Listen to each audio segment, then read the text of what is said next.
Serviteur de l'évangile de Jésus-Christ, pour l'espérance du monde, un guide, un père spirituel pour les catholiques, les voici l'éminence cardinal Fridolin Ambongo, qui se rendit en présence, ce mardi 19 juillet 2022, sur la propriété du grand séminaire Jean 23, sise dans la commune de Ngaliema.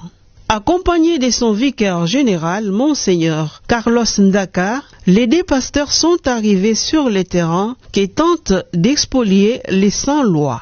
C'est depuis l'époque coloniale que ces terrains de 9 hectares appartenaient à l'archidiocèse de Kinshasa.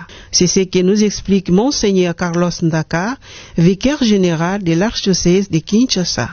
Ce qui est étonnant, c'est que ces terrains datent de longtemps. Donc de nous tous qui sommes ici, personne n'a l'âge de ces terrains, depuis que ces terrains appartiennent à l'archidiocèse de Kinshasa. Ces terrains existent depuis longtemps, il n'a jamais posé de problème. C'est seulement vers les années 2016 que ces terrains a posé problème. Et pourtant, ces terrains, nous l'avions depuis longtemps. Autre chose que je voulais ajouter, les gens qui prétendent avoir une propriété sur ces terrains, ils ne brandissent aucun document clair. Ils disent ça. Mais après, lorsqu'on les coince, on entend citer les noms de John Nyakero, on entend citer les noms de certains magistrats de la Gombe, on entend citer les noms d'un certain monsieur Gabriel Bondo qui est de l'ANER, qui envoie ces gens venir déguerpir ceux qui sont ici ou faire sortir leurs biens. Donc ce sont des gros poissons qui sont là derrière. Et cette histoire doit éclater. Nous sommes prêts à aller avec cette histoire devant la justice pour que justice soit faite. J'insiste sur le fait que ce terrain nous appartient depuis avant que nous puissions naître. Donc ce terrain est à nous depuis longtemps. Alors qu'il y ait des jeunes gens qui sont nés maintenant, qui viennent avoir des prétentions sur un terrain qui appartient aux personnes. Et aujourd'hui, vous avez vu, même le conservateur lui-même de la Gombe, celui-là qui est censé délivrer des certificats d'enregistrement, était ici. Oui. Et il ne comprend pas qu'on puisse prétendre avoir un document qui donne droit sur un terrain déjà occupé et couvert par un certificat d'enregistrement. L'abbé Christian Gazan, recteur du grand séminaire Jean 23, donne un aperçu sur la genèse de ces conflits fonciers et comment l'Église est décidée d'aller jusqu'au bout dans ses droits.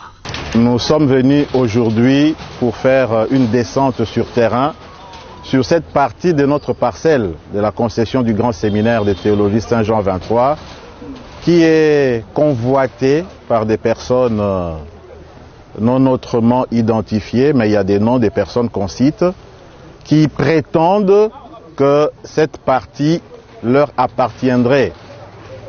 Alors que nous sommes sûrs et certains que toute cette partie appartient à l'Église, appartient à l'archidiocèse de Kinshasa.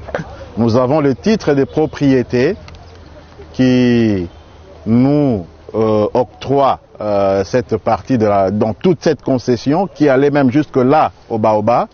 Il y a des personnes qui peuvent en témoigner. Nous-mêmes, quand nous étions encore séminaristes, nous le savons, la concession du séminaire allait jusque là au Baoba. Et cette partie ici où il y a les adventistes maintenant, c'est venu après à la suite d'un différend. Et au niveau de la justice, ça a été réglé de cette façon-là. Et après, c'était en 2016. Après, en 2019, il y a un groupe de gens qui débarquent ici, qui disent qu'ils ont des lopins de terre sur cette partie où nous sommes ici. Et ils font que perturber, disons, la quiétude des gens qui sont ici et même de nous au séminaire. Voilà pourquoi aujourd'hui, puisque nous avions appris hier qu'ils sont venus pour faire, ils ont cassé là-bas, vous voyez la porte des fortunes qui a été faite, ils l'ont cassée, ils ont violenté les agents commis à la sécurité pour qu'ils entrent et fassent leur travail. On est descendu, on a posé la question, mais qu'est-ce qu'il y a? Ils disent non, voilà, ça leur appartient et ils veulent commencer à faire des travaux parce qu'ils ont des titres, des contrats qui leur octroient des parcelles ici sur cette concession. Alors connaissant que nous sommes propriétaires, nous sommes dit, on ne laisse pas cette affaire. Aujourd'hui, nous-mêmes, nous venons là pour voir, pour leur poser la question d'où ils tiennent ça, hein, qui leur autorise à venir ici. Et les agents de sécurité disent que hier, ils étaient venus avec des agents de la présidence de la République sous le mandat de M. John Nyakeru, que nous tous nous connaissons. C'est le nom qui a été cité, c'est pour cela que je cite ça aussi. C'est lui qui aurait donné ordre à ces personnes-là, conduites par un certain M. John Kamba, qui se dit être un des propriétaires parmi les personnes qui ont des concessions ici. Alors nous sommes dit, aujourd'hui nous venons, nous n'allons pas partir d'ici, nous allons bloquer, nous allons enlever cette porte des fortunes, on met un mur pour que cette affaire s'arrête une fois pour toutes. Et espérons que cette énième aventure pour l'expoliation d'un terrain de l'archidiocèse de Kinshasa, ou tout simplement dans tous les diocèses du pays, s'arrêtera quelque part.